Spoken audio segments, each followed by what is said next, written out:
GDA को separate forum को represent करते हैं ना आप, अलायंस का हिस्सा तो नहीं है। तलवी अगर आप याद दें जी, देखिए जीडीए 2018 की जब आपने बात की तो GDA was part of that government. हमारे 2 मेंबर्स थे, लेकिन हम डॉक्टर फहमीदा मिर्जा उस कैबिनेट के अंदर शामिल थे। हम वाहिद अलायंस थे जीडीए जो कि जब गवर्नमेंट चेंज हुई तो सारे के सारे अलायंस जो पीटीआई के थे वो सारे जाके शहबाज शरीफ साहब की गवर्नमेंट में बैठ गए। जीडीए वाहिद अलायंस था जिसने ऑप्ट आउट किया कि हम इस गवर्नमेंट में शामिल नहीं होंगे। उस तनाजुर में जब आप देखते हैं, जब आप ये इधर जब हम आते हैं तो जब इन पीटीआई ने और बाकी दीगर जमातों ने टीटीएपी बनाई तो हम जीडीए उसमें शामिल नहीं हुआ, क्योंकि हम ये समझते क्यों नहीं शामिल हुआ? एक सांझी स्ट्रगल है, उसकी एक प्लेटफॉर्म में जान पड़ेगी। नहीं, उसकी वजह मैं बताता हूँ आपको। उसकी वजह ये थी कि हम चाह रहे थे कि भाई एक बहुत सी चीज़ें क्लैरिटी के साथ सामने आए। मतलब ये कि भाई हमने कोर्स क्या लेना है, तो हमने इतना बड़ा एलामिया जारी कर दिया तो कोर्स ऑफ एक्शन नहीं। अब जब हमें उन्होंने इनवाइट किया तो बाइसेस ग्रैंड डेमोक्रेटिक अलायंस हम इसमें आके हमने इनके साथ, तो आप इनके साथ मर्ज हो जाएंगे आप? नहीं, अभी तक हमारा हो सकता है, हम दावत देंगे। आपके रिकॉर्ड के पेश नजर वो इज्तनाब बरतें। देखिए वो नहीं हम दावत देंगे, उनसे हमारी बात भी हो गई है। हम हो सकते हैं कराची जाके उनकी लीडरशिप को दावत देंगे और उनको जी अगर आप चाहते हैं तो आप उधर आए, क्योंकि हमारी सारी लीडरशिप वहां पे बैठी है। अच्छा, अब आपको मुझे पता है मेरा आपका एक और किस्म का रिश्ता है, लेकिन मुझे ये बात करनी है। अच्छा, आप इनके अंदर जम हो जाएंगे तो फिर क्या फ़र्क पड़ेगा? मैं ज़रा वोट आपको बता देता हूँ। पख्तूनख्वा मिली अवामी पार्टी 1,39,000 जमात के वोट की बात कर रहा हूँ। Balochistan national party 1,61,000 vote. Jamaat Islami 13 lakh, जिनके हेड नहीं आए लेकिन लाकित बलोच साहब मौजूद थे। जीडीए कोई 11,80,000 के करीब आपको वोट पड़ा। ज़्यादा वोट है, लेकिन पता नहीं मैं ये नंबर हमने इलेक्शन कमीशन की वेबसाइट, आपकी सारी जमातों को माइनस पीटीआई मिलाकर जो वोट पड़ा है, टीएलपी का वोट जो बैंड है उससे ज्यादा है। Why should they take you seriously? मतलब आपने क्या एहतजाज करना, क्या यूम से मनाना? क्यों? नहीं, देखिए नंबर्स नहीं है ना, नंबर्स उनके पास। देखिए नंबर्स में कोई शक नहीं कि पीटीआई बड़ी जमात है, इसमें कोई हम लोग ये कंसीड कर रहे हैं। आप you don't bring anything to the table, why should they take you seriously? नहीं, मैं समझता हूँ सिंध के अंदर हम लोग बहुत बड़ा उनसब जो है ना साथ लेकर आते हैं।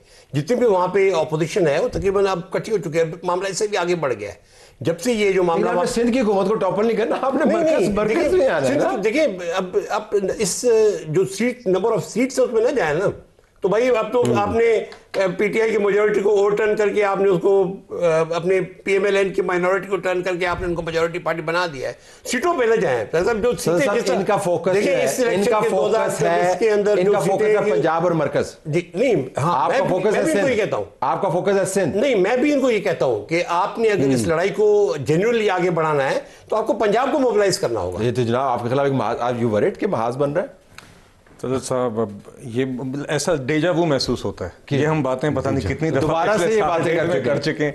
कभी छोटी ईद पे कुछ होना होता है, कभी बड़ी ईद पे कुछ होना होता है। बात ये तल साहब frankly and I actually get no joy from saying this, मगर हर किस्म का हरबा पीटीआई ने इस्तेमाल किया, मतलब कि क्या 9 में और क्या। लेकिन आपकी इस्तकामत को सलाम है वैसे। देखिए तमाम हरबे इस्तेमाल करने के बाद आप डटे हुए। मगर साहब मतलब कि इसकी कोई मिसाल नहीं। इस तरह की वायलेंट प्रोटेस्ट के नाम पे वायलेंस जो है, इसकी तो मिसाल किसी और जमात की नहीं। पिछली 10 दहाई कोर्ट पे जो हमला किया था, पिछले एक दहाई में आप किसने किया था? देखिए पिछले एक दहाई में आप देख लीजिए, डी चौक पर कब्रें पीटीवी की बिल्डिंग पर आप हमला देख लें। आपको 1989 में सर 1989 की मिसाल मैं आपको पिछले 10 साल को 10 आईजीआई को पैसे जो मिले थे, शहरियार अफरीदी साहब के नारे, इमरान खान साहब के नारे। नहीं अमजद साहब, फिर आपने अगर 1989 मेरी पैदाइश की वक्त की बातें करनी है ना, my point of view is Talat भाई, my मुझे करने दीजिए। Yes please, please। देखिए बात ये तलत साहब कि हर किस्म के ये हरबे इस्तेमाल हो चुके हैं। इसलिए आप कहें इन्होंने पाँव पड़ने की भी कोशिश की थी पहले। इन लोगों ने गलत, इन्होंने खान साहब नहीं सर, खान साहब ने आपने देखा है पहले भी पाँव पड़ के ही चलाते रहे सिस्टम जो चलाते रहे। आप मुझे बताएं 2018 से पहले एहतजाज के लिए भी कुर्सियां इनके लिए लगती थी, कंटेनर इनके लिए लगाए जाते थे। ये इधर ब्लू एरिया। उसके बाद 2018 के दरमियान प्री पोल इनके लिए क्या नहीं किया गया, पोलिंग के दौरान आरटीएस डाउन किया गया, टिकट किसी और ने दिए। उसके बाद इनसे हुकूमत नहीं चल रही थी। असद उमर साहब पोस्टर बॉय थे मईशत के, 10 महीने उनको समझ नहीं आती थी मैं समरियों के साथ क्या करना है। अब ये उसके बाद तमाम सहूलत आपको मुयस्सर है ना सर तलत साहब, उस तमाम सहूलत आपको मुयस्सर नहीं सर, मैं ये बात सर, ये उनको मुंह में नवाला डाल के चबाने के लिए भी मदद की जरूरत होती थी। और आप भाषण सुने सर, इमरान खान साहब भाषण देते थे रियासत मदीना पर वजारत उज़्मा के मनसब पर, इस तरह तस्बीहां फेरते थे। शाम को घड़ियां और आप ज्वेलरी सेट चोरी कर रहे होते थे। तो और दोपहर को आप देख रहे थे कि मंशियात के बंदे के हिसाब से काम की बात क्यों कर रहा है? अच्छा देखिए मोहम्मद नवाज शरीफ को क्यों इन्वॉल्व करा? देखिए हम आज भी कहते हैं आप एक ऑपोजिशन, एक हकीकत है पार्लियामेंट में, आप वो किरदार अदा करें।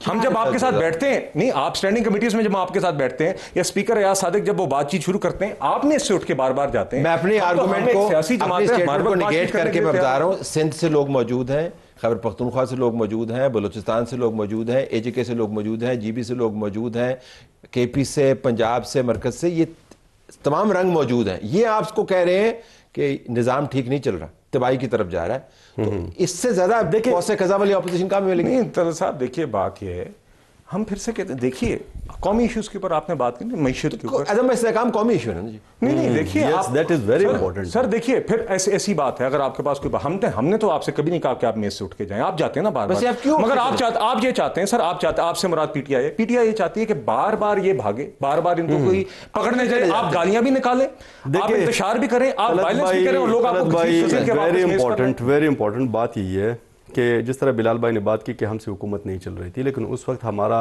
जीडीपी ग्रोथ जो था वो 6% था। अनफॉर्चुनेटली अभी हो सकता है कि आपने आर्टिकल पढ़ा होगा ये एस अकबर जैदी साहब का, इन डिक्लाइन, ठीक है, उसमें ये लिखा हुआ है 3% उनका जीडीपी ग्रोथ अब है। मतलब बजाय इसके कि बड़े बड़े दावे करें, जो आप लैंड माइंस लगा गए थे ना, वो सेकंड वेरी इंपॉर्टेंट यही है कि पता है लार्ज स्केल मैन्युफैक्चरिंग -19 पे है, ये उनके अपने आदाद शुमार है। एग्रीकल्चर ग्रोथ जो है -11 पे है विदाउट लाइव स्टॉक, ठीक है। लेकिन आप मेरे ख्याल में तरक्की के लिए नहीं, इमरान खान निकालने के लिए कर रहे हैं। नहीं, ओवरऑल जो एजेंडा है, आप काइंडली ये एलामिया पढ़े, इसमें मेरे ख्याल में इमरान खान की रिहाई के साथ साथ मारंग बलोच की रिहाई की भी बात है, मंजूर पश्तीन को तहफ़्फ़ुज़ की भी बात है, और सारे जितने भी सियासी असीरान हैं उनकी बात है। लेकिन साथ में अगर हमने मुल्क को आगे बढ़ाना है तो हमने दो चीज़ों का बहुत ज़्यादा ख्याल रखना होगा। ली कुआन यू ने कहा था कि रूल ऑफ लॉ और पॉलिटिकल स्टेबिलिटी दोनों चीज़ें जब नहीं होंगी तो कोई मुल्क तरक्की नहीं कर सकता। तो आज जैसे राज्य के तमाम गुनाह माफ हो जाए, इस बच्चे से मतलब जनरल एमनेस्टी की बात करें, क्या करें? देखिए बात देखें आप किस तरह ये तो ये करते PMLN वाले कि जी PTI वाले खान साहब के साथ जो सलूक हो रहा है उसको इग्नोर करके ये हमारे साथ आगे बैठ क्या सलूक हो रहा है भाई? मतलब 26 क्या सलूक नहीं हो रहा, खुद अपनी क्या सलूक नहीं हो रहा? मतलब आपने उनकी मुलाकातें तक बंद कर दी, उनको हर केस में सजा दी। कितने हमारे हो गए, अब थोड़ी कितने हमारे एक मिनट डॉक्टर, आप उनके केसेस जो उनकी अपीलें पड़ी हुई हैं हाई कोर्ट में वो आप नहीं लगवाते, वो आप लगने नहीं देते, वो वैसे की वैसे, जहां उनको तो रिहा हो जाना चाहिए था। ये बात ये तस्लीम नहीं करेंगे कि इमरान खान PTI का बेशक इलेक्शन कमेटी कुछ भी डिसाइड करे, आप उसकी पार्टी को बैन कर दिया, आपने उसकी सारे निशान उससे छीन लिए, उसके बाद आप कहते हैं कि जी आप वो खान को ये सारे इग्नोर करके आपके साथ आगे बैठ जाए। आप उस तरफ बढ़े ना। क्या आप ये कहते हैं कि इमरान खान को इग्नोर करके आपके साथ बैठ जाए? माइनस इमरान खान चाहते हैं आप?